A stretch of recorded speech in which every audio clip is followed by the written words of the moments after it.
Jed, do you do push-ups right before you go to the beach? Do I do push-ups before I go to the beach? Yeah. Just crank out 20 push-ups real quick, just get a swole on. Yes. Yeah, You do that. It works. It works. Hey guys, welcome to the Legacy Podcast. I am Tim Bratz, and today I'm sitting down with our Director of Membership and Operations on our coaching and consulting business, Miss Alyssa Baxley. And so we're going to be talking a little bit about her background, which she came from a kind of like a high-ticket sales, recurring membership revenue type of a business in the health industry, and brought a lot of the background, a lot of the learning lessons, a lot of the things that she's, skills that she's accumulated over the years in that industry into the real estate industry, and has helped us grow and create a lot of retention in our coaching and consulting business, mainly our mastermind.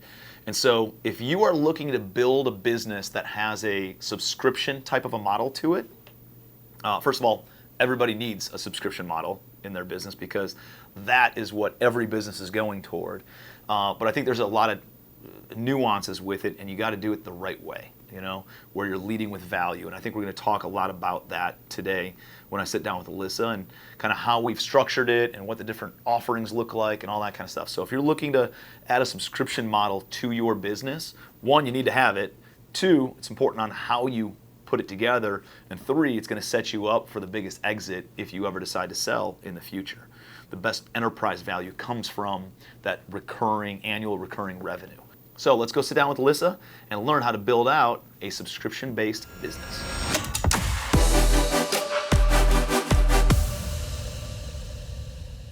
Alyssa, Hey. Welcome to the Legacy Podcast. Thanks. Actually, I've interviewed all the team members on Spilling the Beans, but I haven't interviewed any of them on the Legacy Podcast. You are the first one. Whoop. So we got some good stuff to talk about as really like the director of membership of Legacy Family and of our coaching and education side of things.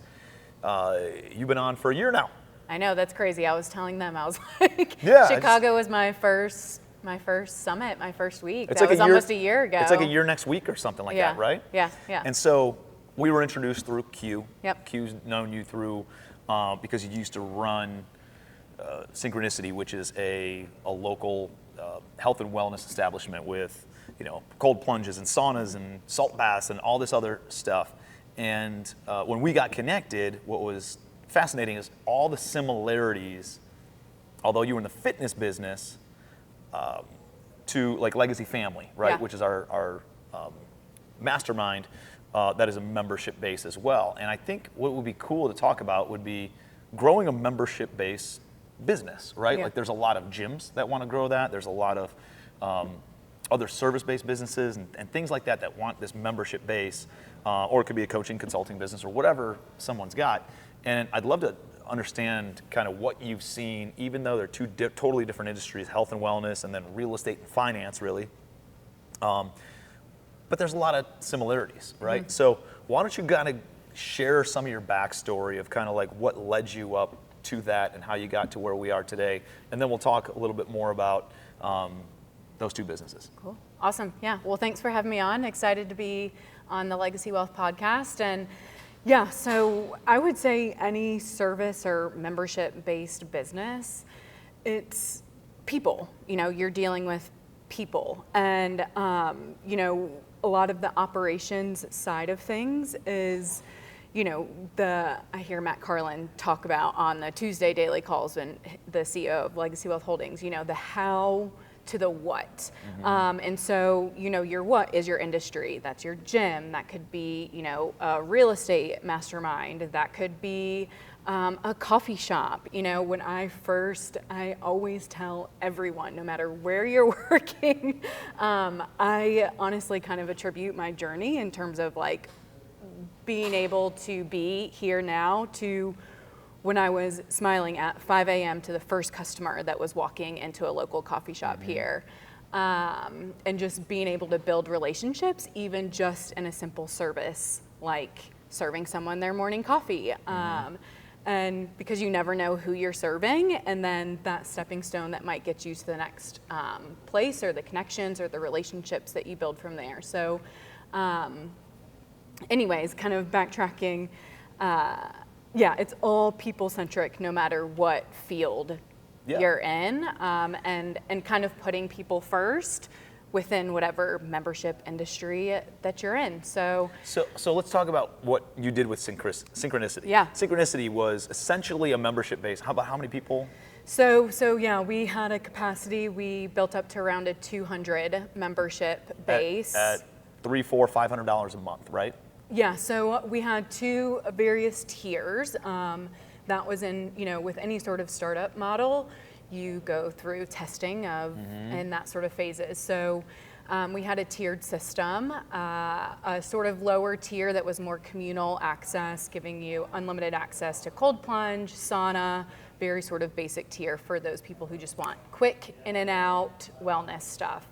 That was around $70 a month. And then we had a higher tier that was $150, gives you more access to all the classes, more of the amenities. Like yoga classes, Pilates classes, stuff like that. Yeah, we had cooking classes, massage, salt booth. I mean, anything sort of in the recovery side of wellness was there. And then obviously the highest tier was, pairing on counseling or a one-on-one health coach, in that sort of vein. So that was the highest tier. You obviously can be reimbursed for insurance through those sorts of things. So yeah, that was the 3-tiered system that we had there. And do you think it's important to have multiple tiers, right? Because there's people at different price points, different commitment levels, and all that kind of stuff. Like, how has, one of the things that I always see in a lot of marketing classes or marketing books that I've read and things is like, you want 3 price points, all right? If there's 3 tiers of a price point, you can direct consumer behavior based on changing those price points. So imagine you got 3 different types of wine at a restaurant. Yep. Your lowest price point might be a $50 bottle of wine. Your middle price point might be a $100 bottle of wine, and then your third price point is a $150 bottle of wine. Well, people don't want to be the cheapest, but they don't want to spend the $150, so a lot of people are going to buy that middle one. If you move that middle dollar amount, or they might buy the cheapest one, because hey, it's the cheapest one, and I got to double it in order to. I can buy 2 of the cheapest bottle in order to get 1 of the middle tier. But if you move that middle tier down to about $60 or $65 or $70, it's like, well, I'm getting a deal for a way better wine for not that much more money. You can direct more buyers towards that middle bottle by doing that, or you can move that middle bottle up to about 120, and then the highest tier is 150. You're like, well, we're going to celebrate. We might as well celebrate and go all out, because if I'm going to spend that much on the middle one, then I might as well go with the biggest. It's like the popcorn at the movie theater, right? It's like it's 25 cents more for the biggest one. Well, yeah, it's 0 additional cost for the most part, or it might be 3 cents, but you're getting that much more perceived value as the consumer. Yeah. So I guess, that's a great analogy to be able to work with is the wine. I see tiers as a lowest tier is sort of a lead gen, or a way for people to sort of be able to kind of get a taste of what the service is like as well from a membership sort of model, and then slowly sort of move up that tier, or it allows them to flex in between each tier. Depending on their time, their stage of life, things happen, people move, or they have a child and they need the service that you're providing. They may need more support, or they may need less support depending on where they are. And so ultimately that then helps keep that client in your customer base as well. So I see it as dual fold in that way of, it's a retention aspect, but it's also a lead gen aspect as well, when you have that sort of lower tier for people to engage, taste, get a feel before, a lot of times if you're offering that mid-tier, higher tier, there's a sense of trust that needs to be built. Very much so. That's an important point, right? Yeah. Like, if they don't, they're trying it all out, they're testing it out, they're making sure that it's a good fit for them before just because they have the money doesn't mean they're willing to spend it until they really know that this is something that they have a lot of trust and compatibility with. Right, exactly. And that's easier to do if they have spent that amount of money in a different sort of service, before, or a similar, competitor or something like that. That gap is, less of a education barrier, so to say, as to why you should have this higher tier. It's a lot easier to educate and build trust in this area, and then slowly be able to develop that relationship towards sort of your biggest offering and whatever that Right. looks like. So, and I think there's a muscle that kind of gets built up if what I've seen is like in a lot of different consulting or coaching businesses and stuff, it's like they'll do a free plus shipping offer or something in order to kind of like get these micro commitments to occur. And it might be something very small, very non-committal, and then all of a sudden they spend $10 with you, and then all of a sudden it turns in. If I'm willing to spend $10, maybe they'll spend $500, right? And then they'll spend $5,000, and it's kind of working up the muscle. Like you see it in all the ascension models of start at a lower price point, and then move to a middle tier, and then move to a higher tier price point, and taking people through that process because they need to see all the value you give for $10. If I can get this for $10, imagine what if I spent $500, how much value that, or if I spent $500, if I spent $5,000, and how much value can come from that. And it's a little bit of that getting the consumer in the mindset of spending the money. What are your thoughts on going from like a one-time to like a subscription base, right? Because there's everything is subscription based. Everything, like I'm in the software business, I'm in real estate, everything's a residual component today. You see it on all the cable bills, telephone bills, the streaming services. It's how the car washes have all gone to monthly memberships now. Like everything's a membership base because it creates consistency in the business's revenue as opposed to just having good months and bad months and feast and famine cycles. It just creates consistency. So now you know what the revenue is going to be. Now you can hire a certain number of employees. You can take on a certain amount of overhead in order to build the business out the right way. But it's hard to get people to commit. Like I think these streaming services are death by 1,000 paper cuts. And so I'm like, Kate, go through the credit card and cancel all those. Just because we watched a Harry Potter movie one time on that service, like we're not still watching. Like cancel it because I think they can really accumulate. So I feel like, at least me as a consumer, people are getting a little bit, like initially it wasn't that big of a deal, but now it's everything. And how do you overcome that? How do you combat that? How do you get someone comfortable with being on a subscription base, right? Yeah. Because you guys had it on the health side. Obviously we have it in Legacy Family, which Legacy Family, it used to be an upfront, pay $30,000 in order to join the mastermind. And then we changed it to $1,500 a month, you know? So it's a residual, it's a recurring, and so it's an easier pill to swallow, but it is a monthly service, and could we generate more revenue? Maybe if we just charged the upfront money and then it was fully earned kind of a thing. But I think it's easier for consumers to take those bite-sized chunks, and at the same time, it is hard to sell on a recurring basis, right? Yeah, because when does this end? I don't know when it ends, Yeah, and people, I think, look at it too. I think that's where the trust comes in to play a lot, is because people look at it and it's not just a financial commitment, it's a time commitment for people, especially if it's, a health or gym, it requires time more than anything to make sure that you're going there with Legacy Family Mastermind, time to invest, to go to the events and those sorts of things. So you're not just competing in terms of, so the barrier, so to say, isn't just, the financial sort of commitment, but it's the time commitment. So I think a huge way that, you kind of help overcome that barrier is through event style, marketing and that sort of way, because it allows people to experience you, experience your brand, experience your company firsthand. And there's nothing more powerful than being able to have like a face-to-face, one-on-one conversation. So it in essence, it puts a lot of, kind of stress and not stress, but a lot of effort on the events and event execution, which is fantastic, but it's ultimately just giving people a fantastic experience because, when someone's choosing to commit in a subscription-based model, yes, it's logical, but there's emotion involved in that too. And so being able to give that feeling through an experience, I mean, we all know what it's like, or not we all know, but if you go skydiving or those memorial moments that you have, if you can create that and give someone value through an experience, it breaks down that barrier to then, I think, make it a lot easier because it feels so much more natural of a sell. And then if someone doesn't like it, okay,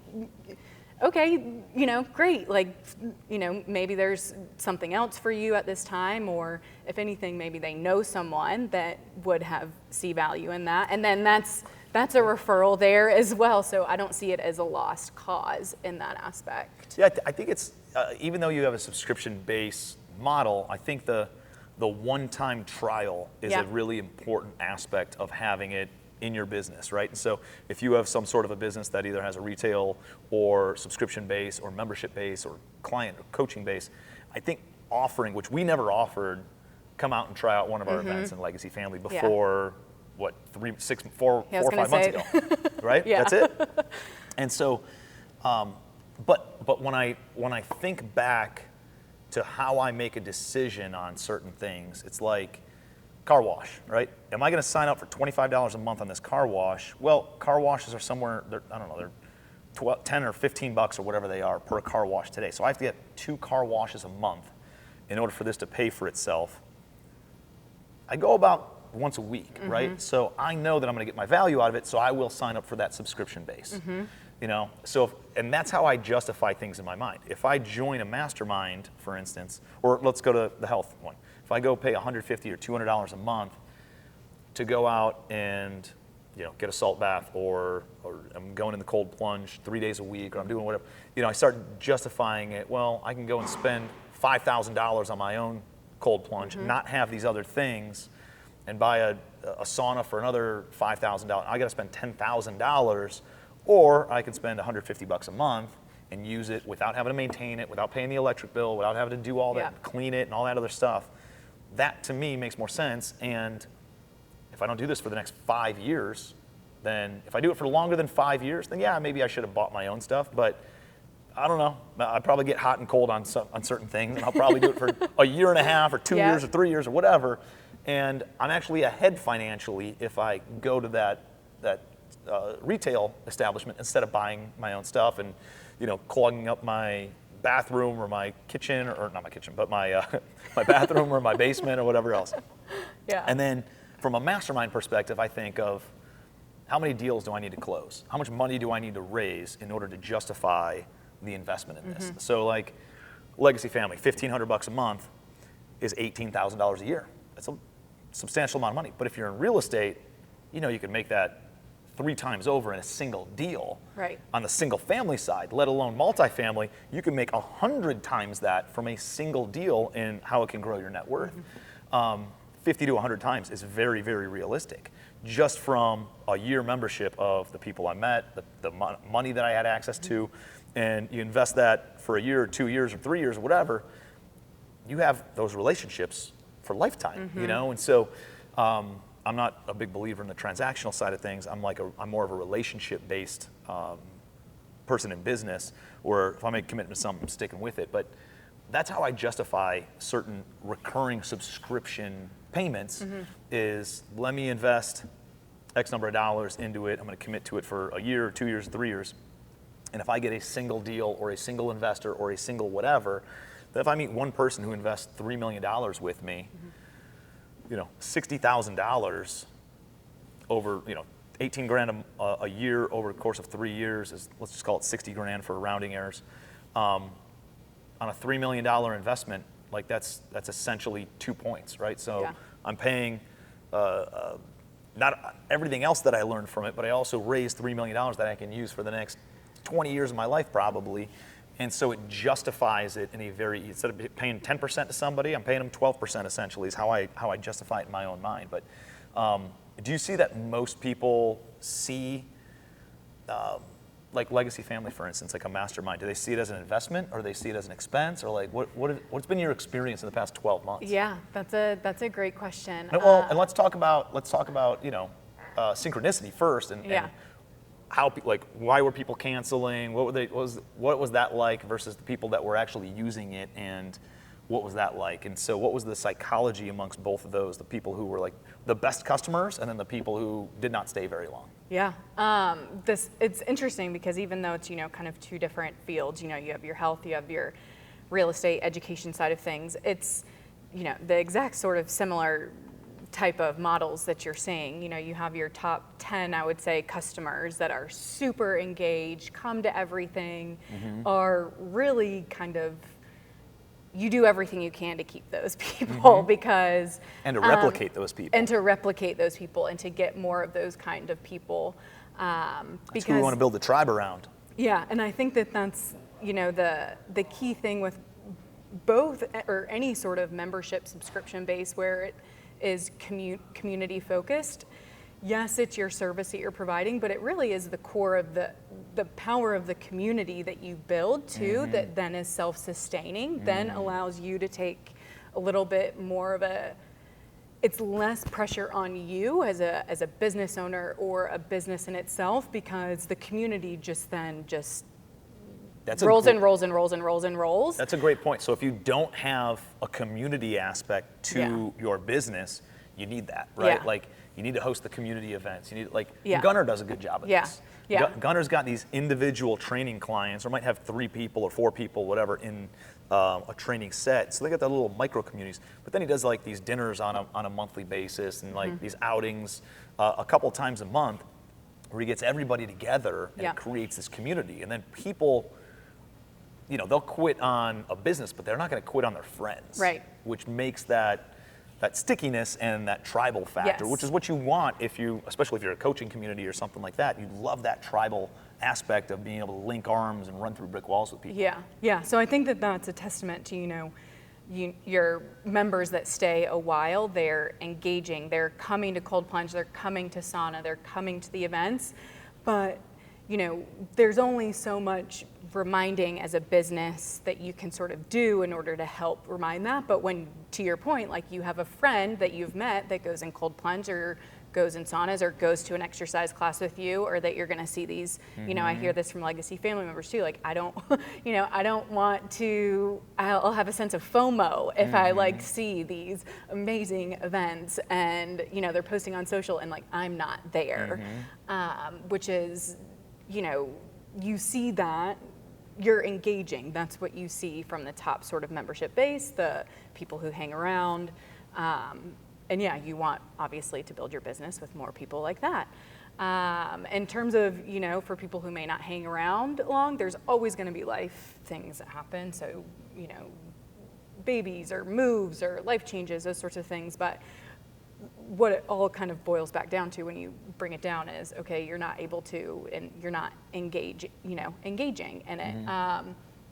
Or so you're not utilizing the service. And so I think, a big thing that you can do to try help that is in the beginning, that first sort of initial month of membership is really helping people establish those routines, the habits, to be able to make sure that they're tapping in and realizing that they're doing it more out of an aspect of like, what's the deeper purpose behind why I am doing this? Why am I cold plunging? Is it for my health? Oh, does it help me, show up as a better human for my teammates, for my family? Do I go to these mastermind events? Because to your point, yes, it helps me have access to more investors or access to deals. And so, it's both ways in that aspect. How do you help somebody see, like the fitness space is a tough space to sell somebody into a membership or sell anything, because it's not this instant ROI, right, on the effort, right? It's not this instant, I do this work and then tomorrow I have this result. It's, I do this work and it's painful and it's tiring and my muscles are sore and like it hurts and I don't get to eat what I want and I got to do this and it shocks my system when I sit in a cold plunge and then I sweat and feel like I'm gonna pass out when I'm in the sauna and then this and that, all this stuff, and you don't really see, maybe you there's no results really in 30 days, right? Like, or not visible results. maybe after 60 days, you get to see a little bit of results in your body, and you get to tell because you're looking at it every single day. But it's really not until 90 days, 120 days, 180 days later that other people are like, oh my gosh, you lost some weight. Oh, you're putting on some muscle. Dude, you've been working out. Like, dude, I've been getting my ass kicked every single day for the past 6 months, and you're just noticing it today. Yeah. How do you get people to have the staying power, to have the stick? I was talking to Q about it this morning, right? People are growing their social media.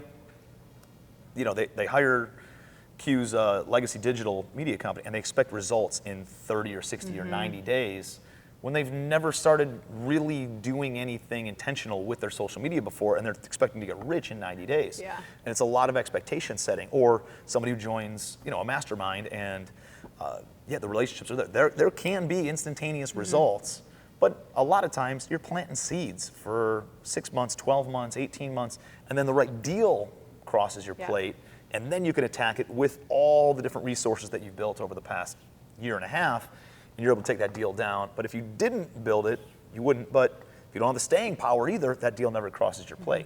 And so it's like, how do you convey that to somebody that they need to have some commitment to it? Yeah, that's a great question. I think what I've seen help in both fields that I've worked in is really having almost like an expectation setting session, I like to tell people, you go to the gym and because everyone can kind of relate to that sort of metaphor, you go to the gym and you lift weights one time, you don't expect to see muscles an hour later, right? That's a very tangible thing. Just in the same way, you start cold plunging, you sauna, or you go to one event, you're not going to have that, or you may not expect that ROI immediately. It's going to take. Jed, do you do push-ups right before you go to the beach? Do I do push-ups before I go to the beach? Yeah. Just crank out 20 push-ups real quick, just get a swole on. Yes. Yeah, you do that. It works. It works. Sharon doesn't like it because somehow it works because there's sweat all over the floor. Yeah.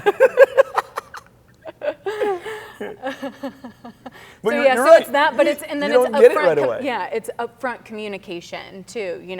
I think it's helpful to just let people know, like, hey, yes, there's this. Your reward is going to be, just as much an equal of your effort that you're going to put into it. Get what you give. You get what you give, and so.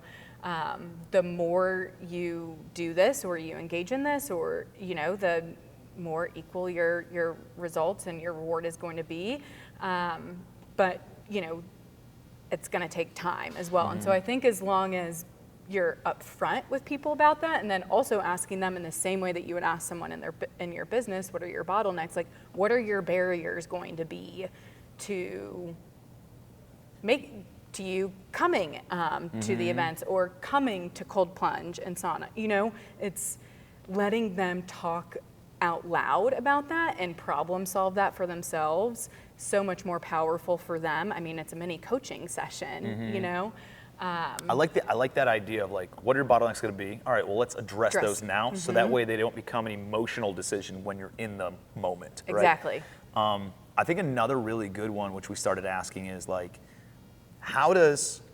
what would need to happen for you to be able to say you got 10 times your result from this coaching or from this mastermind or from this service or from this whatever? What would need to happen in order for you to be like, this was worth every penny times 10? And then it's very clearly put out there, like, okay, well, I don't know, if I'm spending $18,000, I need to make $180,000. Right. And so $180,000 is how much equity in a $10 million building? I don't know, it's 5% equity in a $10 million building, and all of a sudden, you've got a direct ROI. So we got to close 100-unit apartment building this year in order for you to see a direct return on investment. That needs to be the goal. Let's write that down, and let's make sure that we put you on a path to get there. And it quantifies it, right? Like, as you're sitting here, I'm noticing your Oura ring, I have an Oura ring.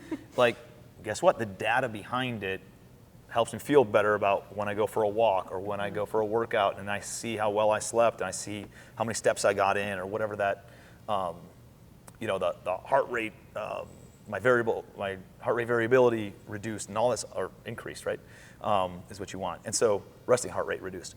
And so like that keeps it top of mind when I'm not at the gym every single day, but it keeps it top of mind, you know? Yeah, That data, and how do you implement that and quantify what the results could be? Yeah, and exactly to your point, I mean, asking the question of, you're letting them say out loud what is going to be worth the investment for yourself.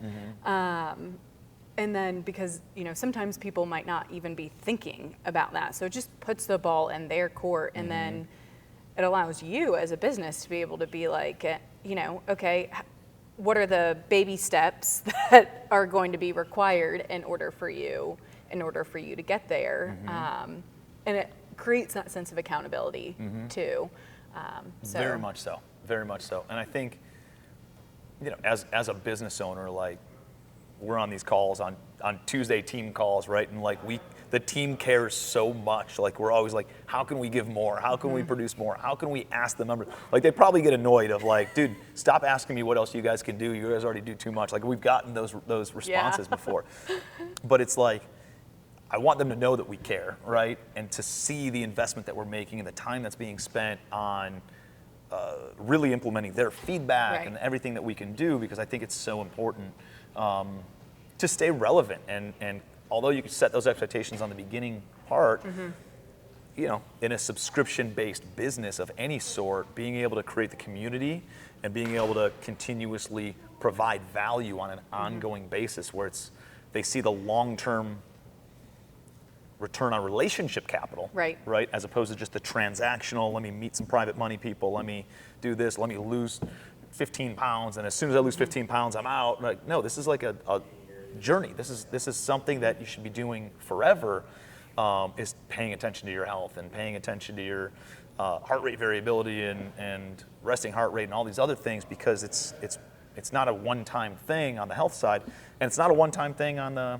business and the relationship side either. And so I think, you know, continuously trying to give value, continuously trying to give effort on and an ROI on the relationship capital side of things, I think is important for us. Yeah, 100%. And I think, you know, members notice when you implement feedback of theirs too. And for them, that's retaining, helping retain, and yes, continue to build and foster those relationships. And, you know, it also kind of helps give you a buffer of like, because yes, we're always striving to be better, and there's an aspect of that we're all limited in our own head. So you need your members to tell you what they want sometimes, and when you implement that, that's powerful to them, because it shows them that you care. And again, goes back to the trust. Like, okay, like if there's something that is happening that maybe I don't necessarily agree with or whatever, I want something different, I know that if I, you know, voice, you know, my opinion or whatever, that it may, or at least they're going to listen to me, which is a sense of respect and trust. People want to be heard. People want to be heard. So, you know, you can't take every single person's advice and implement it. You have to ultimately do what's going to be good with your business as well. But members do, it can allow you to think creatively of how to mesh those two, and then yes, continue to keep those members there. I think that's a valid point of, you can't implement every idea and make everybody happy. There's got to be some sort of like bumper rails of, inside these parameters, what's the most value that we can do without having to, you know, cater to everybody and all of a sudden create liability in your business because you're too scattered or too spread thin, as opposed to, hey, this is the value that we bring, but let's make sure that if you're looking for this speaker, or you're looking for this resource or this connection, or this whatever,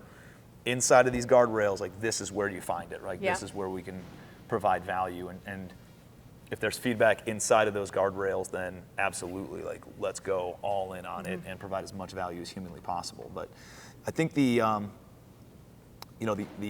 building out a membership base, building out in whatever industry you're in, if you own a gym or if you own a coaching business or if you own I mean, there's coffee shops that have like, hey, you pay this much per month and you have unlimited amounts of coffee, right? Like the subscription base is where everything is going. And I think everybody needs to be looking at a way that they can create a subscription base because every company right now is valued based on annual recurring revenue. You know, masterminds like I know people who own other masterminds and they got away from the one-time payment thing because they get a higher multiple if they sell their coaching business by having a monthly recurring revenue, right? And I'm in a software business where it's like all that matters is what is the monthly recurring revenue, the annual recurring revenue that generates, and you get bought on a multiple of that. Sometimes 10 times what the gross rev is, right? Which is 100 times typically whatever, or 30 to 100 times whatever EBITDA is.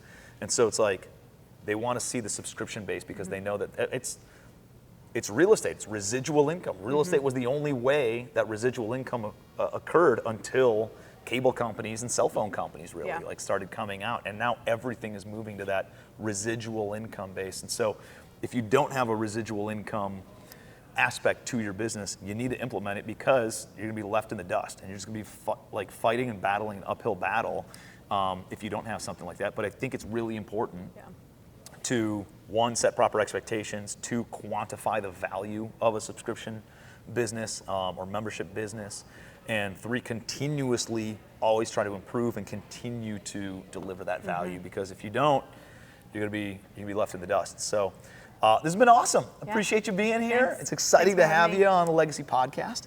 And we've got a lot of good stuff in store for Legacy family members and all the things that we have coming down the pipeline in 2024 and 2025.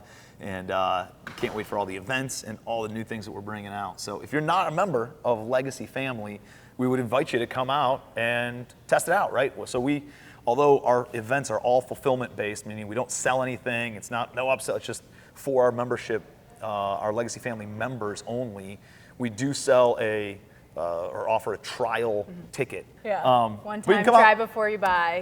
Try it, right? See if it's a good fit, and if it is, awesome. If you don't get your 10 times your value, like you're doing something wrong. If you come into that room with all these big business owners, 7, 8, and 9-figure business owners, some people have exited for tens of millions of dollars of net profits in their businesses, and there's finance companies and there's portfolios that are in the hundreds of millions of dollars, doing hundreds of millions of dollars in revenue and business in that room. And so literally every resource you could ever want to scale and grow your rental portfolio and to scale and grow your traditional brick and mortar or traditional business is in that room. So we'd invite you to come out. We have an event. Is this going to be out before June 18? Okay. You missed Boston. You missed the Boston Summit. Don't miss the next one.